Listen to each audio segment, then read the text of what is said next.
Kalah dari Uzbekistan, legenda timnas Malaysia beri apresiasi untuk perjuangan skuad Garuda Muda.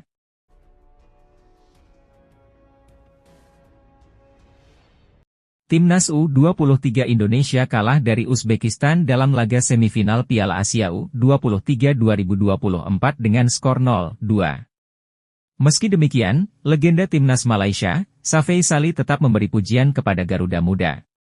Indonesia tim debutan di ajang ini, mampu masuk semifinal juga sudah sangat bagus, kata Safei Salih di Twitter pribadinya. Safei Salih juga apresiasi kepemimpinan pelatih Shin Tae-yong yang berhasil membawa Merah Putih ke babak 4 besar. Dulu cuma bersaing dengan Malaysia, Thailand dan Vietnam, dari tingkat Asia Tenggara kini sudah naik level ke tingkat Asia, tambahnya. Kandas di semifinal Piala Asia U23 2024, penggawa timnas Indonesia yang juga anggota polisi hujat wasit. Timnas Indonesia U23 takluk dengan skor 0-2 melawan Uzbekistan U23 pada laga semifinal Piala Asia U23 2024 Qatar di Stadion Abdullah bin Khalifa, Doha, Senin, 29 April 2024, malam waktu Indonesia Barat.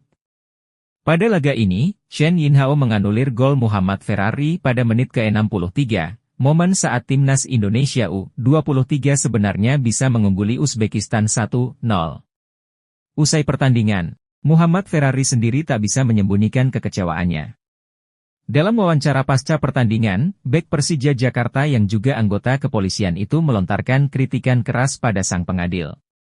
Kekalahan yang amat mengecewakan, tapi banyak keputusan wasit yang janggal yang merugikan Indonesia, tutur Ferrari tanpa tedeng aling-aling. Tapi, kami masih punya kesempatan untuk lolos ke sepak bola Olimpiade Paris 2024. Kami akan berjuang di perebutan juara ketiga, Piala Asia U23 2024, tukasnya. Seorang jurnalis asal Australia mengaku heran mengapa Rizky Ridho mendapatkan kartu merah di laga timnas Indonesia U23 kontra Uzbekistan. Shen Yinhao menarik kartu merah dari kantungnya pada menit ke-84 setelah memeriksa lama melalui VAR mengenai pelanggaran dari sang bek timnas Indonesia U23. Setelah berdebat lama dengan wasit VAR, Sifakon P. Udom, Shen Yinhao memutuskan bahwa Ridho layak di kartu merah. Keputusan tersebut menjadi sorotan publik, tak hanya di dalam negeri melainkan juga di luar negeri. Seorang jurnalis asal Australia, Paul Williams, mempertanyakan keputusan wasit memberikan kartu merah kepada Rizky Ridho. Menurutnya, itu merupakan salah satu keputusan terburuk. VAR benar-benar telah menghancurkan sepak bola, kata Paul Williams dalam cuitannya di akun media sosial X, atau yang sebelumnya Twitter, Paul Williams 85. Saya ulangi. Kartu merah kepada Rizky Ridho merupakan salah satu keputusan terburuk yang mungkin Anda lihat, tambahnya dalam cuitan lain. Berikut adalah profil Yankuba Minteh yang mulai jadi perbincangan di sosial media. Kabarnya Yankuba Minteh merupakan pemain incaran dari Shin Tae-yong untuk perkuat timnas Indonesia. Saat ini PSSI bersama timnas Indonesia sedang gencar mencari pemain keturunan yang bisa perkuat timnas. Karena itu nama Yankuba Minteh muncul menjadi solusi. Pemain Feyenoord itu bermain sebagai penyerang dan masih berumur 19 tahun. Dengan usia yang masih muda tersebut, Yankuba dianggap mampu untuk memenuhi ekspektasi Shin Tae-yong dan masyarakat khususnya di bidang sepak bola. Yankuba Minteh diketahui memiliki darah Indonesia dari sang kakek yang bertempat tinggal di Papua. Hal ini diungkap oleh pengguna TikTok, Timnas Indonesia Mendunia, beberapa waktu yang lalu. Yankuba Minteh mungkin akan menjadi penyerang muda timnas Indonesia di era Shin Tae-yong, umurnya 19 tahun, sudah cetak 4 gol 2 assist, tulis caption akun tersebut. Penyerang dari Feyenoord ini pertama kali mengawali karirnya di dunia sepak bola saat bergabung dengan tim junior Odense U19. Selanjutnya Yankuba mulai berkarir dengan membela beberapa liga Inggris, Newcastle. Namun Yankuba tidak langsung bermain untuk Newcastle, ia langsung dipinjamkan klub dari Liga 1 Belanda, Feyenoord. Karena hal inilah Shin Tae-yong digadang-gadang akan menjemput Yankuba untuk bergabung ke timnas Indonesia. Apa mungkin Shin Tae-yong berhasil memboyong pemain tersebut masih belum bisa dipastikan. Timnas Indonesia diakui banyak mendapatkan perubahan di bawah Shin Tae-yong. Indonesia bertemu dengan Vietnam pada babak fase grup Piala Asia 2023. Pada laga ini, Shin Tae-yong akhirnya bisa leluasa memasang pemain terbaiknya karena masuk dalam agenda FIFA. Sebelumnya, beberapa pemain gagal merapat di Piala AFF karena terganjal jadwal FIFA Matchday. Datang dengan pemain muda andalannya, Rafael Struijk dan kawan-kawan mampu memukul Vietnam dengan skor tipis 0-1 dan membuat tim Golden Star angkat koper dari turnamen tersebut. Media Vietnam, Soha, memberikan analisa terkait duel lanjutan antara Indonesia melawan Vietnam. Kedua tim akan bertarung pada putaran kedua kualifikasi Piala Dunia 2023 zona Asia. Melawan Indonesia dalam 2 leg, pasukan Philippe Troussier harus bisa meraih 2 kemenangan untuk menjaga asa lolos ke babak selanjutnya. Di grup ini, Indonesia dianggap sebagai pesaing langsung tim Vietnam.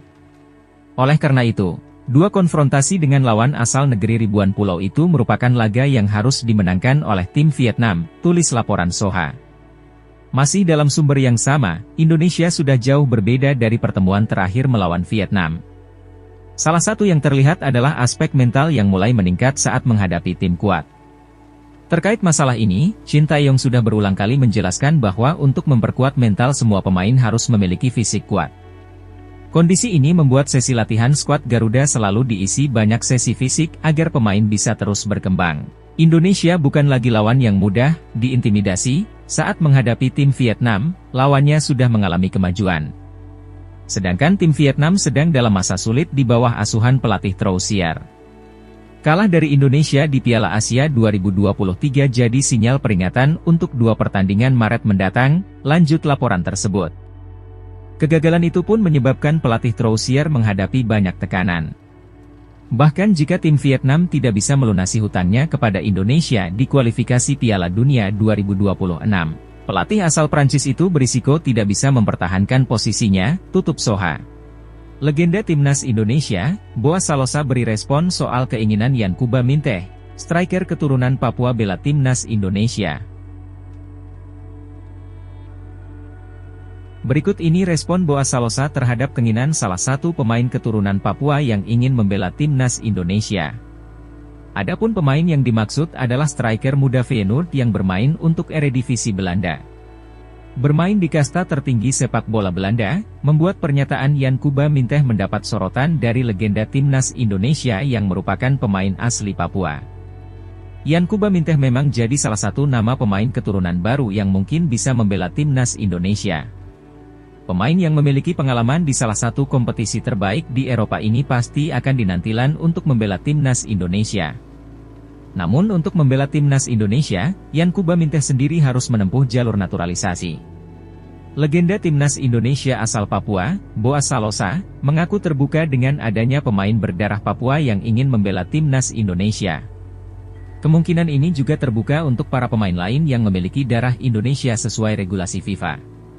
Jadi, siapapun yang punya darah Indonesia, apalagi darah Papua pasti kami dukung 100% demi kemajuan sepak bola Indonesia, kata Boas di salah satu unggahan pengguna TikTok Indonesia mendunia. Saya terkejut dengar ini, ternyata ada pemain berdarah Papua yang bermain di Liga Top Eropa, tambahnya. Ini sangat luar biasa, jika benar dia, Yankuba, keturunan tanah Papua, semoga PSSI bisa secepatnya memproses, lanjut Boas. Saya tidak ingin kejadian seperti tidak punya darah Indonesia dan kemudian melakukan naturalisasi. Saya tidak setuju, pungkasnya.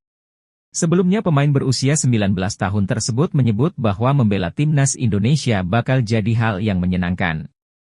Saya tahu seberapa gilanya depan bola di sana, saya juga tahu bahwa ada kemungkinan bermain untuk timnas Indonesia, tapi itu mungkin terlalu sulit terwujud, jelas Yankuba.